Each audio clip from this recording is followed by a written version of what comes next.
All right, Lee, the pop culture controversy bat phone is ringing. We've got we've got another rapper in the hot seat. Can you give us a briefing on what's going on here? Yes, so there is a rapper named LaRussell, and he's an independent, for most of his career has been an independent artist, and he's in San Francisco or the Bay Area, and he's like, that's a big part of his brand, is he's like in the Bay, he like represents the Bay. And I, as a fellow independent artist, have loved him and have followed him closely. He's kind of one of those artists that like is really heavy on social media in the sense that like he doesn't just post his music, he like posts himself talking to the camera. He posts himself kind of like talking about things happening culturally. He talks about like within the rap culture. He talks about kind of his perspective as like a small business owner, because he's independent. And I just eat that stuff up because I am also like an entrepreneur and, in the music industry. And a big part of what he did was like, he would hold these concerts in his backyard, like literally where he lives, during the daytime, and, just invite his fans to come out. And he would do these like once a week, and they really started to gain traction, and the videos from these started to blow up. And, he eventually started to kind of gain the attention of like, I don't even know how this happened, but I think a lot of like established rappers, especially like rappers from previous generations, started to see him and be like, oh, dang, he's like doing it the old school way. This is like a grassroots, organic, like community driven artist. And so like, he's got a song with Snoop Dogg. He's got a song with like Busta Rhymes. And he has like all these kind of homies who are like, famous rappers from the previous generation. Anyway, so that's kind of his vibe. To me, he's like the Gary V of rappers. He's kind of got this like preachy motivational vibe to him. He's super wholesome. He's like in his community. He's an entrepreneur. And he's very outspoken, and he does a lot of interviews. He's on podcasts all the time. He went on the Breakfast Club, and he's like very loud. He's got a little bit of that Kanye bravado to him a little bit. But he's not as like kind of aggressive about it. But anyway, so that's LaRussell. And can I just say before you go on that when you sent me his artist profile, I was thinking in my head that it was L.A. Russell and he was from L.A. And there's something so funny to me about the name LaRussell. Because Why? Because Russell is the name of the kid from Up. He's the Boy Scout from Up. And to say LaRussell like it's French, the Russell, it's so funny. But anyway. That's funny. Yeah. So anyway, he came out with this song, and it's like this clip of him in his backyard singing this song. And he's like, my mix engineer told me not to put this song out, but that's, when he called me, I was like, thank you for telling me this. Now I'm finna drop this song. He's kind of got that energy to him, like that you can't control me, like I'm independent kind of energy. Right. And so the song is called Heaven Sent, and like in the hook of the song, he basically is like, even the devil was heaven sent, even Martin was heaven sent, even Malcolm was heaven sent, and then he says even Epstein was heaven sent, even Adolf was heaven sent, me and you, we're heaven sent. Yeah. And when he was saying Martin and Malcolm, was he referring to Martin Luther King and Malcolm X? Yeah, of course. Okay. Yeah, so like, the response to this has been, I can't remember the last time I saw a response this intense to, just culture, the internet culture in general has ripped him absolutely into a vapor. And, obviously people are commenting on like, the tone deafness of the song or like, just like what he's trying to say, but now it's just become this huge roast fest of his entire brand, his whole personality, all of his music. And when I tell you his social media presence was his whole thing. He's a guy that would post a video on Instagram. he would post 5 to 7 a day. Jeez. That's what I'm saying. He's got a whole team, like a whole like group of employees that's like a part of his team, and a lot of his content is like him talking to the camera, and then it's like a video of him on stage. So he deleted all of his social accounts. Meaning, like, not just like left them like unattended. They're done. Well, like they don't exist anymore. I don't know if you can deactivate your Instagram account and then reactivate it and it still comes back. Probably you can, but if you search LaRussell, his profile comes up in the search, and then you click it and it says profile not found. It's just gone. He had 2 million followers. Right. So that's good. I mean, do you think that he was kind of courting some controversy intentionally and just didn't realize how off the rails it would go? Really? And honestly, that was my first impression, was that he was kind of like stirring the pot a little bit or something. I mean, I guess in the sense that he's making a point that is like uncomfortable, but I don't. That it still feels like within the confines of him just trying to make meaningful art, as opposed to him like trying to kind of have shock value. Yeah. I mean, it's like, you're talking about how, social media centric his brand and business model is. Mm-hmm. My first thought is, if that is the case, if this is your whole thing, then you should have an idea of what that entails when you take a risk like that. You know what I mean? Like, to me, it's not a surprise that, it's not that I think that someone like that should have their whole business model taken away from them or anything like that. But the response to me, it doesn't seem surprising at all. It seems very predictable. Yeah. Well, I mean, I'm not really that shocked either, but And this is where it's like I'm certainly obviously in the extreme minority here. I'm not watching that or hearing that and thinking, oh, he supports Jeffrey Epstein. Like, that's not what's happening in my mind. And it's hard for me to imagine how you could get there. Obviously, colloquially, the term heaven sent means like God send, like you are a positive impact on whatever.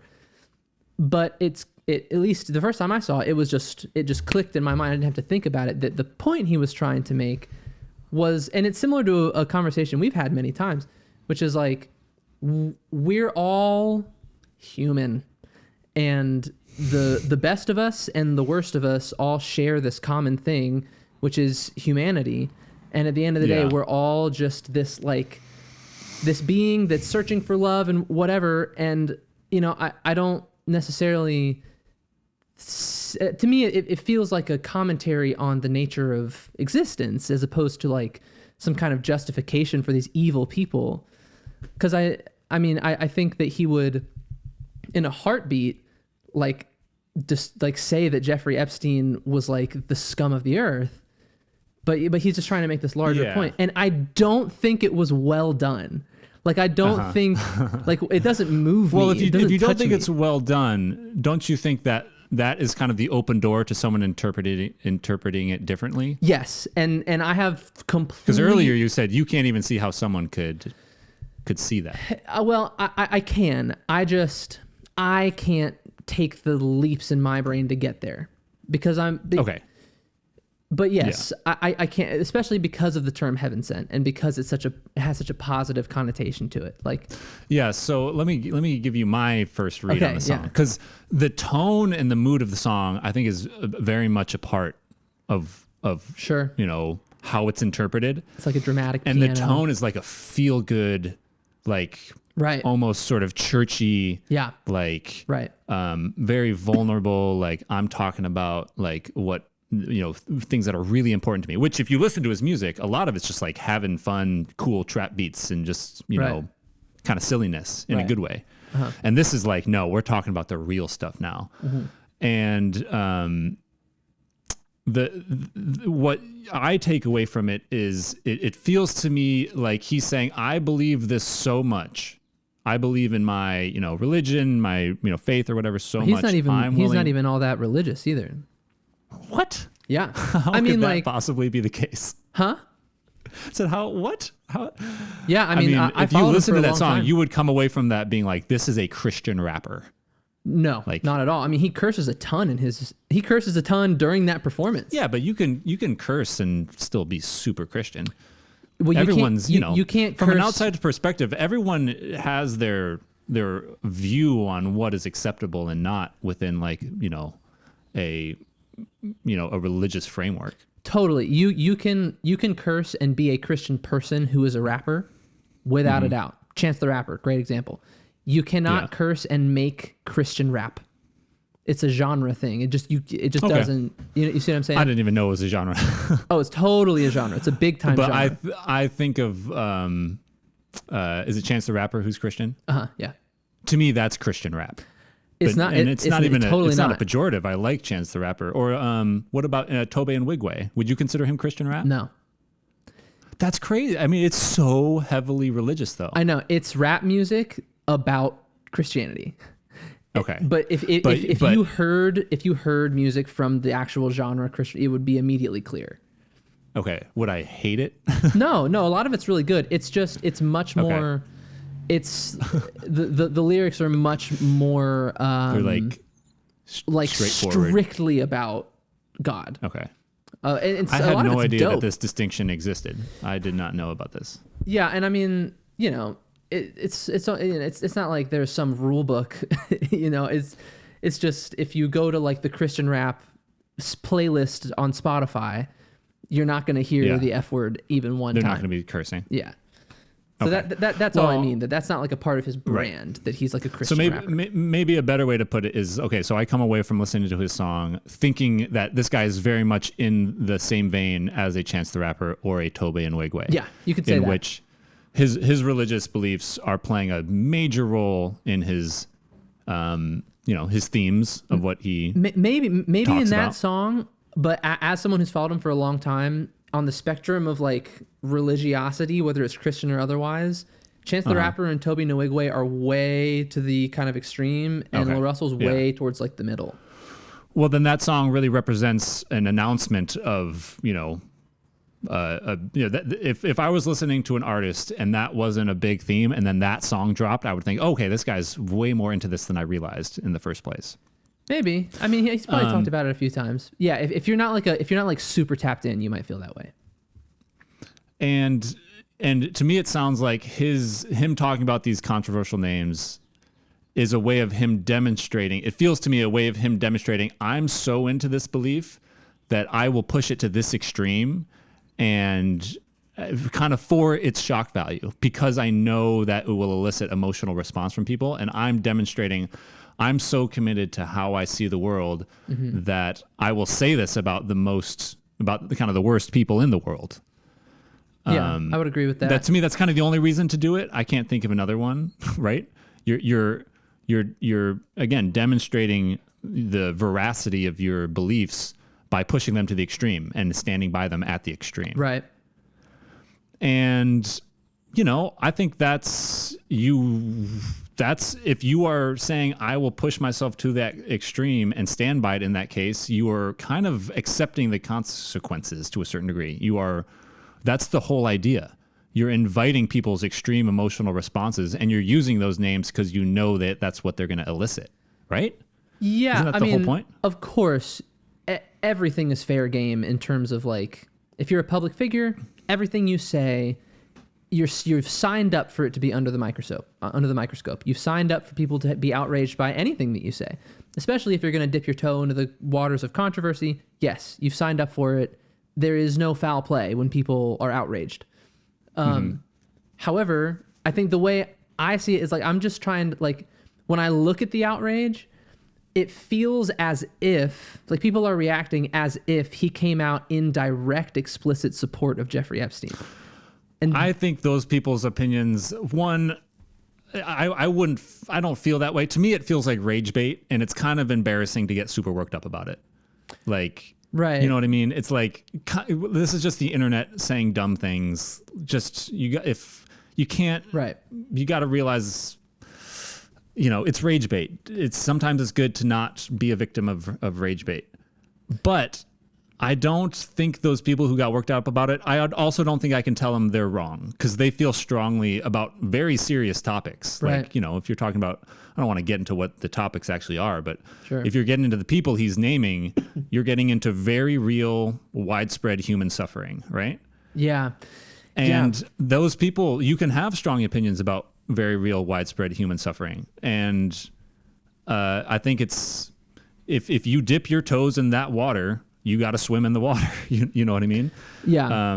And I don't fault those people for feeling strongly about that either. I don't either. It feels to me like, part of internet culture right now is to say extreme things and to bring attention onto yourself by saying those extreme things. Right. And part of internet culture is to have strong emotional responses and sort of a self-righteous and sometimes justifiably so crusade against those things.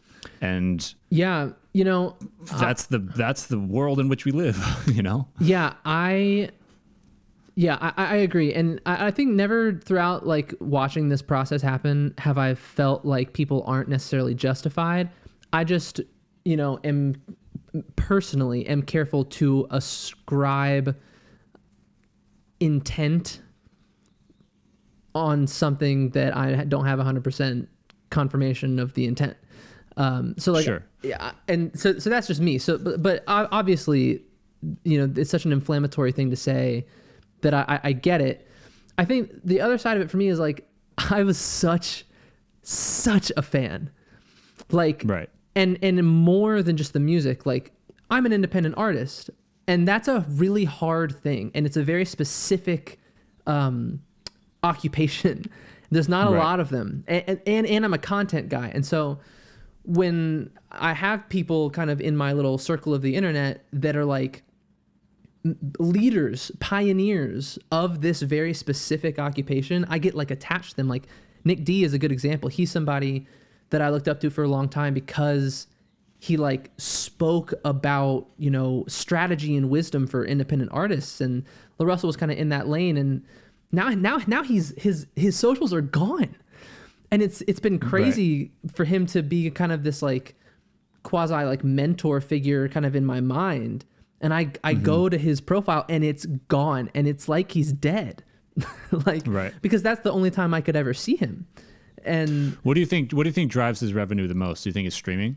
No, definitely not. So a big part of what's so unique about him is he has this business model that's very much like direct, like the most direct to fan possible. So he sells like subscriptions of these like different tiers of like membership that you can just be in his fandom.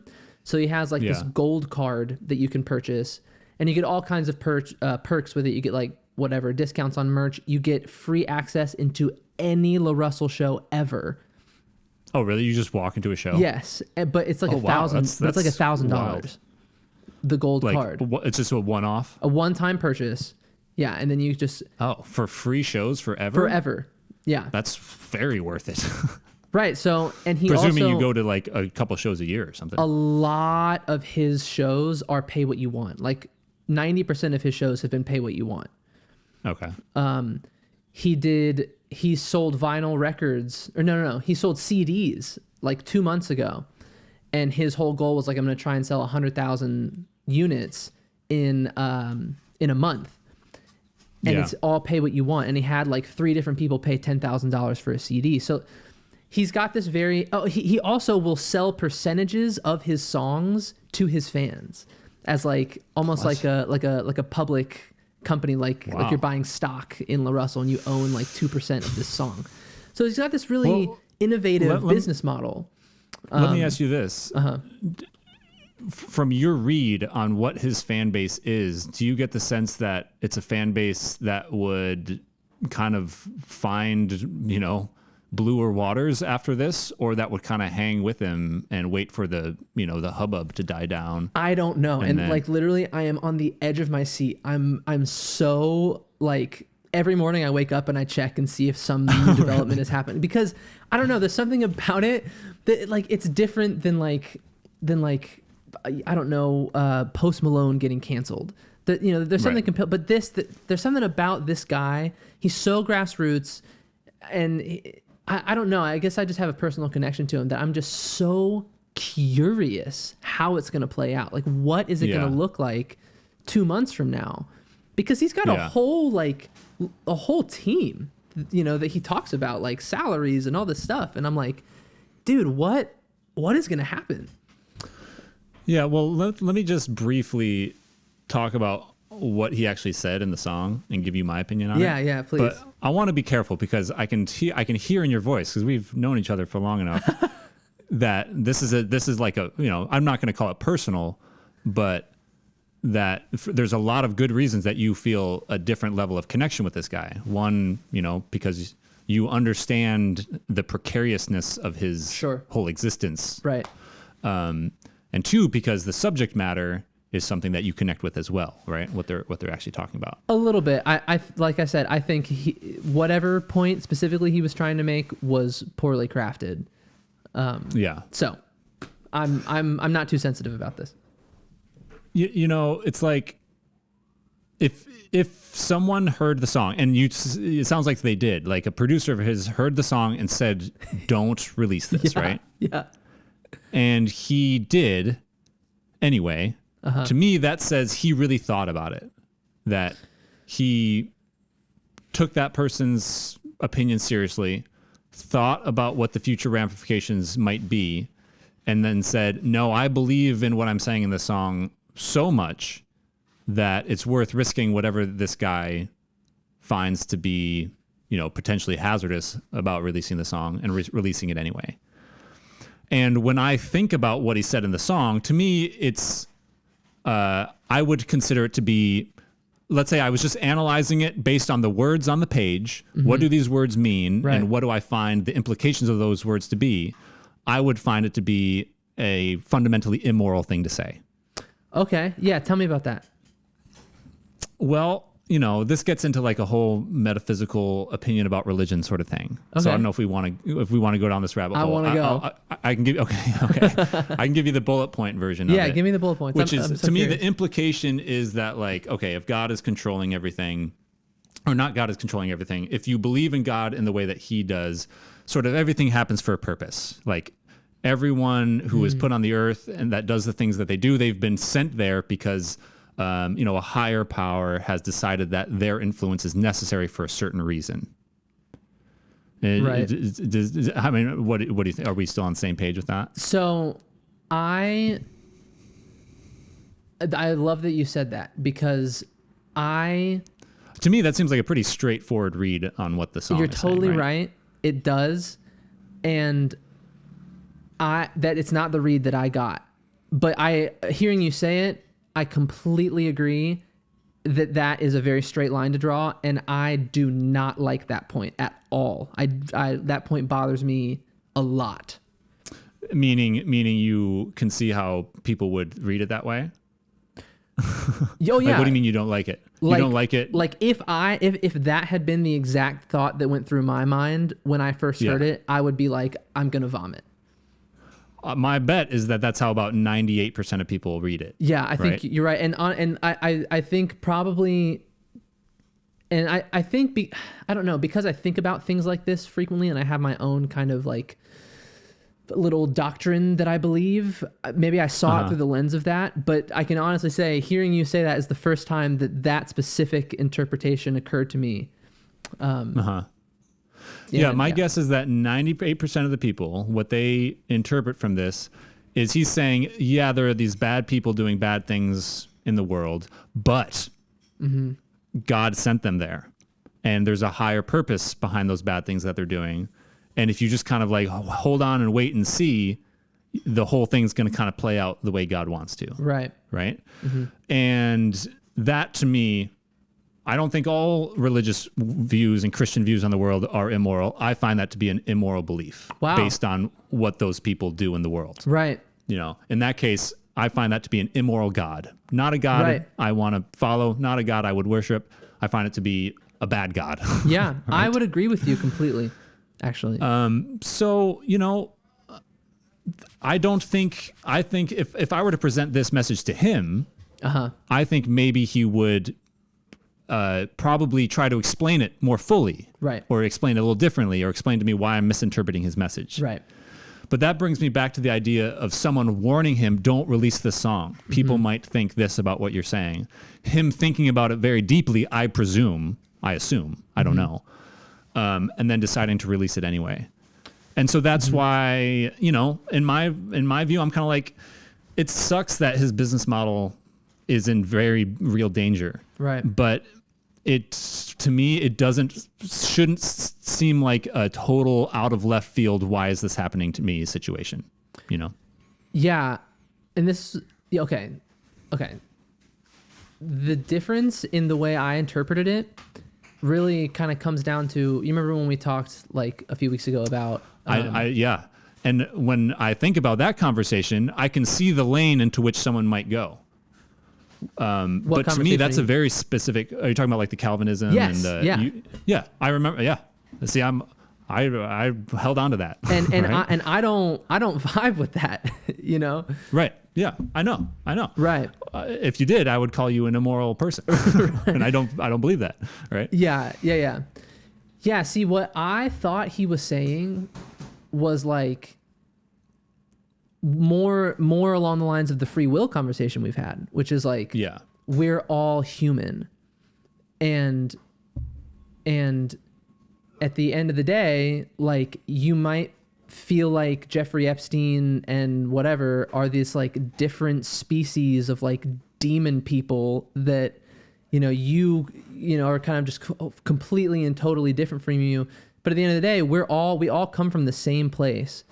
And like, and when I get to that point in my thinking through it, that's where I reach a wall of like, well, then what is he trying to say?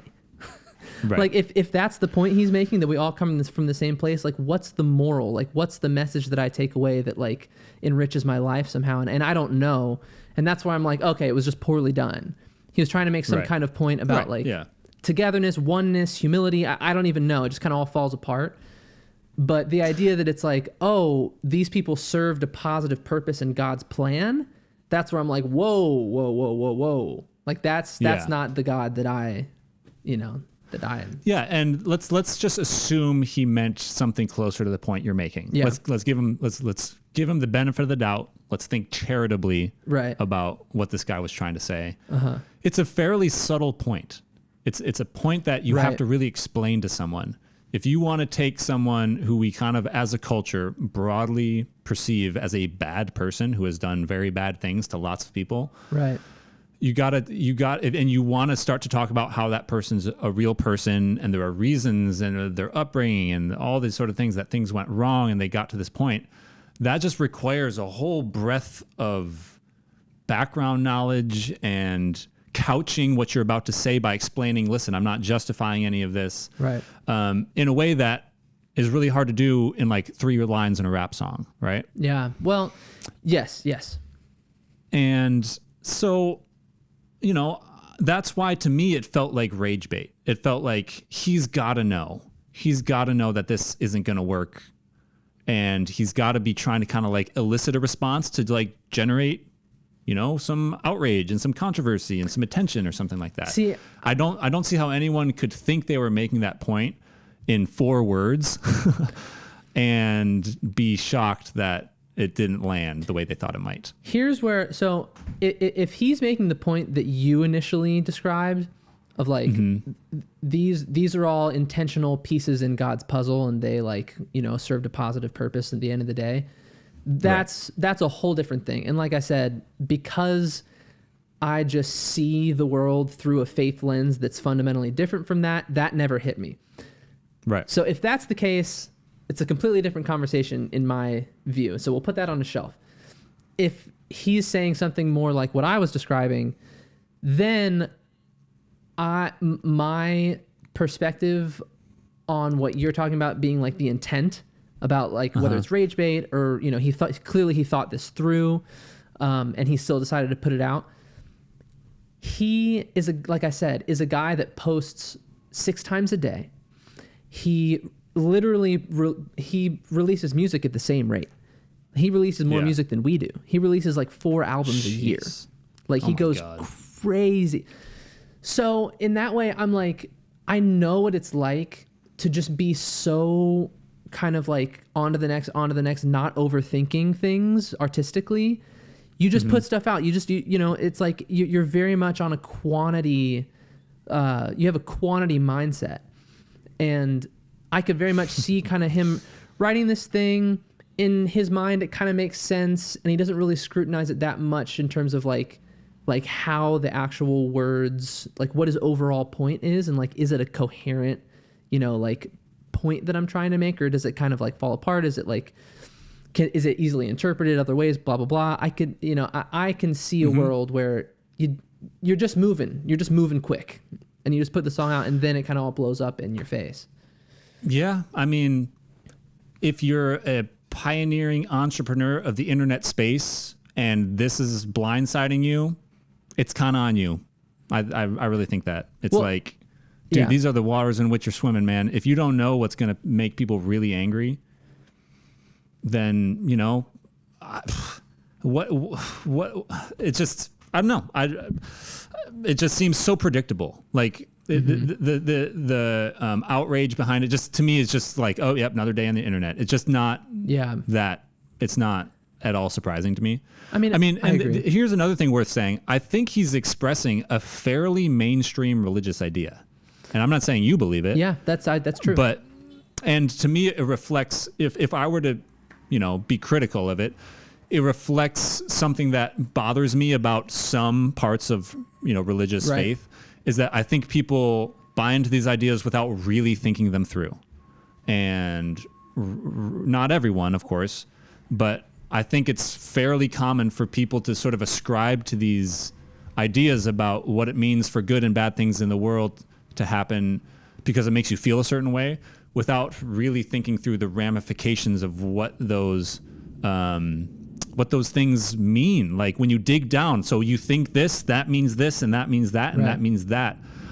You know, and I think that, you know, he might be, like, you know, the version of what I described, he might be saying, first off, he might be saying that, and that wouldn't surprise me. I think that's a fairly mainstream thing to believe. And it's just not, it has to do with people sort of taking a selection of beliefs all at once without taking a scalpel to them and chasing the tails of each of them to their core and to find out what they really mean at a fundamental level. I mean, you know, I have a deeper look into kind of the I guess the mental processes that people that are Calvinist, you know, is just as a blanket term. And I don't know if I would say that. I don't know if I would say that they're just failing to kind of look 2 degrees deeper and like kind of see what it really means. Because it's all for those people, it's very much within the context of the belief that God is real, which is something that you're not seeing it with that context. You know what I'm saying? Right. So if that's a part of your context and you look a few layers deeper, then you're not just like, you know, some kind of dummy that's just not looking at it. You see what I'm saying? You kind of just find a different conclusion. And I don't find that to be evil. I don't find it to be necessarily immoral. I don't either. I think it's less evil. I think it's a little lazy. I think it's lazy in the sense of what you believe might hold some kind of baggage with it that you're not really willing to confront fully. Well, that's the thing. I don't think that people aren't willing to confront it. I think they do confront it, and it's like a hard pill for them to swallow. You know, this is my experience with that. Because I've had conversations with people that believe this, and I really respect these people. Like, I've had good conversations with them, and I think that the people that I've spoken with are very deep thinkers, and you know, it's like this kind of hard truth that like bad things happen, but at the end of the day, there is like redemption at the end of the story. And I don't get down with that. Like, I personally don't get down with that. Right. Because it eliminates the emphasis of personal responsibility in my mind. But I see where they're at.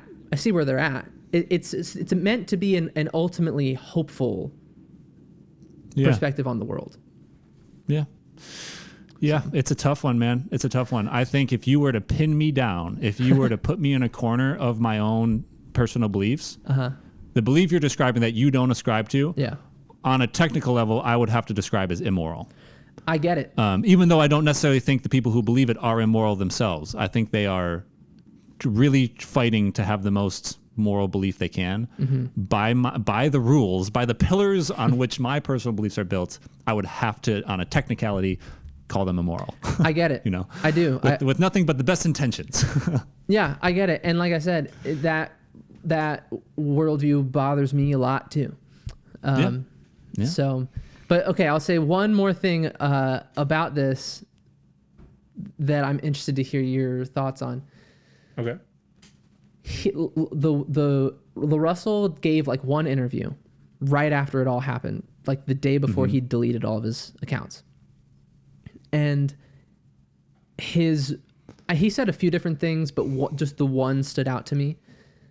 And he was like, and this is a point he's made many, many times, which is that hip hop culture and rap culture, we glorify people that are drug dealers, that are murderers, and when they go to jail, we're like, hey, free whoever, right. There are lyrics in like old Rick Ross songs and even Biggie Smalls songs that have to do with like rape, that have to do with like horrible, horrible things. Anyway, so LaRussell has for a long time been like, yo, this is not okay. Like, if your homeboy is bragging about having shot somebody, that's not okay. And that's not something we should be like singing lyrics about in the club and thinking is cool. We're destroying ourselves. And that's been a message that he's preached for a long time, which I think is awesome, obviously. And in this interview, he was like pointing at everyone's outrage and being like, so I made a point and you are going to be outraged about this, but you're going to celebrate the murderers. Like, that's a double standard. So what he's saying is that people who are kind of broader fans of rap, they like haven't called out like, the Dr. Dre's and the 50 Cents of the world who kind of glorify violence or kind of a drug culture. But he's accusing them of kind of being selectively outraged at what he said. Yes. And what do I think about that? I mean, that's just what he said. I don't really... Yeah, just floating it to you. I mean, I would. Here's what it reminds me of. I don't have a perfectly encapsulated thing to say about it. I think that when you talk about the things that rap culture has traditionally held up, that people find a moral issue with, drug dealing, great example. Let's just talk about drug dealing. I think that if you move about like I have for most of my life, a middle-class white suburban life, and you get your panties in a bunch over people celebrating drug dealing, you are fundamentally being it's a contradiction. I think that there is obvious drug dealing taking place in accepted mainstream culture regularly, and this is not controversial. Like, we sit down and we watch football and we watch 30 advertisements for alcohol and we have no problem. We don't blink at it. It's one of the biggest killers. It ruins families. Wow. It ruins lives. It's an addictive drug. And it's uncontroversial. Nothing that I'm saying has any argument against it. This is known by everyone about alcohol.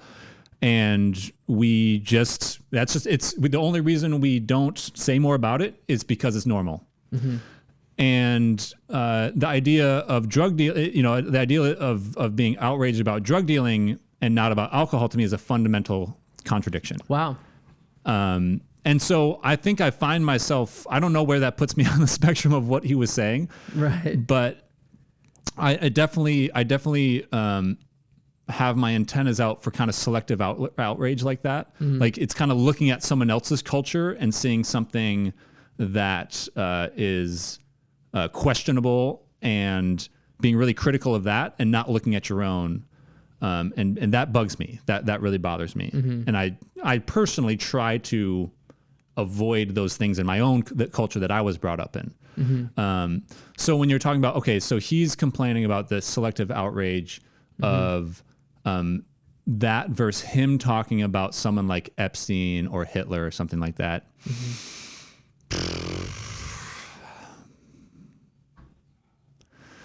I all I can say is I disagree with it, but I could be wrong, and I don't know exactly why.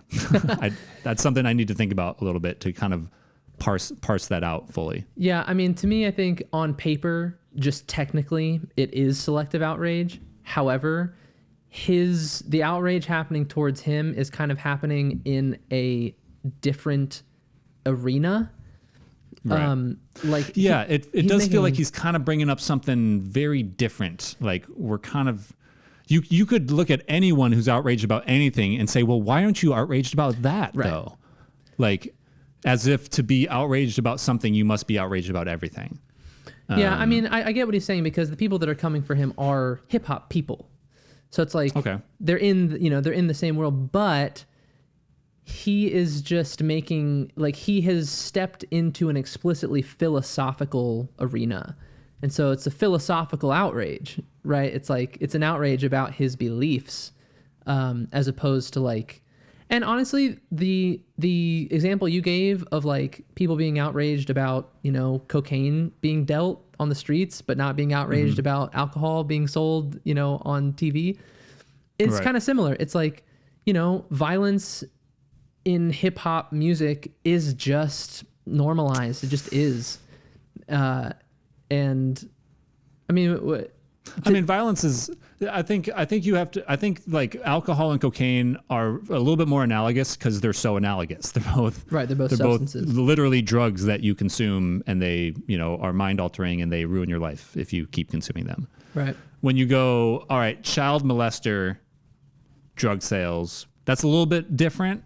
I think I find something, I think I find, child abuse to be on a different plane than like selling drugs. Right. And I think he was more talking about murder, but sure. Yeah. Yeah. Which is another thing that we often celebrate in our everyday mainstream culture, right? Oh, how tell me about that. Oh man, I don't know if we wanted to get into that. Do you mean like war? Yeah. Also, yeah. War, I don't believe that video games cause violence, but you can just turn on TV and watch an ad for Battlefield 4 and watch a guy just shoot, 6 people. Sure. Right. Which is different. That's not real murder. So, I don't think video games are inherently bad. All right, dude, let's do this. Okay. We got to let's get a little palate cleanser in here because this has been heavy. This has been a heavy one. We got in the weeds, man. That was a challenging it was challenging for me to even sort through my own thoughts about all of that. I'm definitely going to check in with you as this story keeps going because I know I'm now really curious to see how it plays out. Is he going to reactivate them at some point? He's got to. He has to. And like, dude, what's that going to look like? I'm so fascinated. It's easy to forget how quickly controversy comes and goes. Yeah. And I'm sure someone in his camp is just like, hey, man, you just got to get past this. Yeah. You got to get out of the headlines. Just go dark for a month and just slowly, quietly just come back. Yeah. Okay. So, Lee, I sent you this video of this band. They're popping off. Their video got millions of views on YouTube in a couple days. Their upcoming shows have sold out. This band is from Quebec. They're called Angine de Poitrine. What was your reaction upon seeing this musical ensemble? Well, I mean, it's 2 people, one on a drum set, one with a guitar, and they're dressed head to toe in this like very wild black and white polka dot giant mask costume. It looks like some kind of like a costume you would wear in like a cult ritual. And I think it's even more absurd than that. It's like someone made an art house nightmare movie. Yeah. And like these are just these bizarre characters. Like they've got huge noses. Yeah. Like their proportions are strange. Like their heads go really high and their shoulders are super wide. Yeah, they look like Alice in Wonderland creatures. And yeah, they just played the very, very not overly produced or polished live drums, bass, and guitar.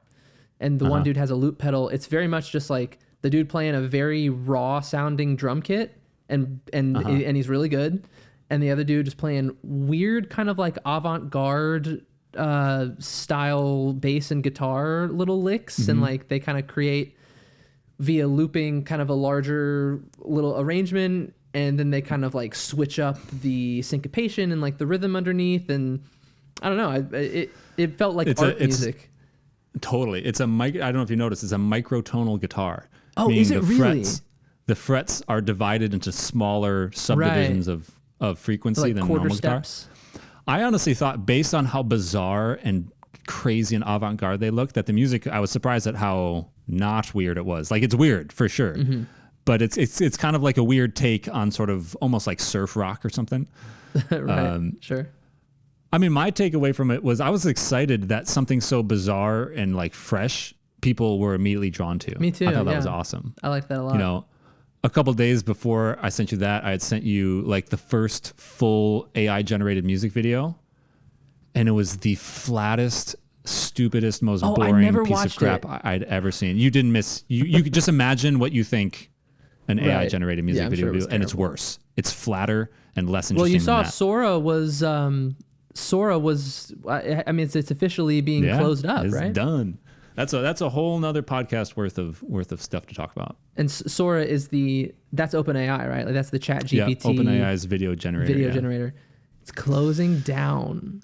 But if anyone out there is bored, check out Angine de Poitin, Angine. It'll come up on YouTube. It's just a refreshing view into human weirdness and bizarre, expression. Totally. All right, dude. Let's wrap it up. Are we done? We done. Boom. All right. See you next time. Man. Catch you next week. Later. Peace.